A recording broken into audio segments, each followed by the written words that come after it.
మంది పరిస్థితి ఎట్లా ఉందంటే, పడతారు పాపంలో. పడిన తర్వాత ఎలాగో పడ్డాను కాబట్టి ఇక జీవితకాలం ఇక్కడ ఫిక్స్. రోడ్డు మీద బురద కాలంలో పడితేనే మనం ఫిక్స్ అవ్వట్లేదే, జీవితంలో నువ్వు పడితే ఎట్లా ఫిక్స్ అవుతున్నావు చెల్లెమ్మ? తమ్ముడు చెప్పు నాకు. రోడ్డు మీద బురద అంటుకొని బురద కాలంలో పొరపాటున పడితేనే లేచి ఇంటికి వచ్చి స్నానం చేసి మంచి బట్టలు వేసుకొని శుభ్రం అవుతున్నామే. జీవితంలో కొన్ని తప్పుడు నిర్ణయాలు తీసుకొని, అనాలోచితమైన నిర్ణయాలు తీసుకొని, అపవాది యొక్క శోధనల చేత, మన శరీరాశల చేత కొన్నిసార్లు ఏడవబడి పడిపోయినప్పుడు ఇక్కడ ఫిక్స్ అయిపోదామని ఎందుకు అవుతున్నావు? గడిచిన వారంలో ఒక చెల్లెమ్మ నాకు ఫోన్ చేసింది. చాలా ఉన్నతమైన స్థితిలో ఉందండి ఆమె. దేవుడు ఆమెను చాలా బ్లెస్ చేశాడు. ఆమె కెరియర్లో ఒక మంచి పొజిషన్లో ఉంది.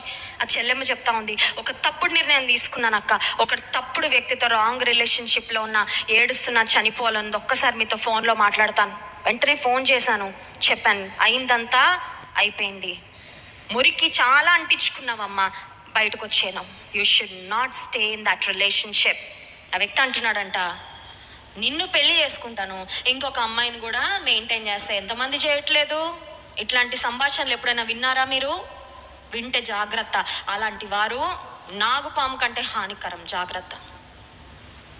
నెమ్మదిగా మాటలతో బుట్టలో వేసుకొని అమాయకులను కొంతమంది ఏం చేస్తూ ఉన్నారంటే, నిన్ను పెళ్లి చేసుకుంటా సమాజం కొరకు, కానీ నీతో పాటు ఇంకొక ఆమెను కూడా నేను మెయింటైన్, 2 కార్లు మెయింటైన్ చేయ పర్లా, 2 బైకులు మెయింటైన్ చేయ పర్లా, 2 స్త్రీలు మెయింటైన్ చేయక, దేవుడికి ఇష్టము, అది వ్యభిచారం. అది 2 పురుషులు మెయింటైన్ చేయకు, దేవుడు అది నచ్చడు.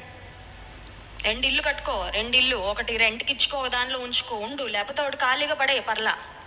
2 వస్తువులు ఏమన్నా నువ్వు వాడు పర్లా, but not with your life.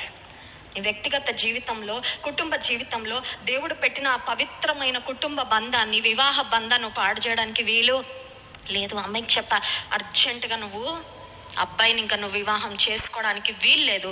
చేసుకున్నావంటే నువ్వు చాలా నష్టపోతావు. దావీదు జీవితంలో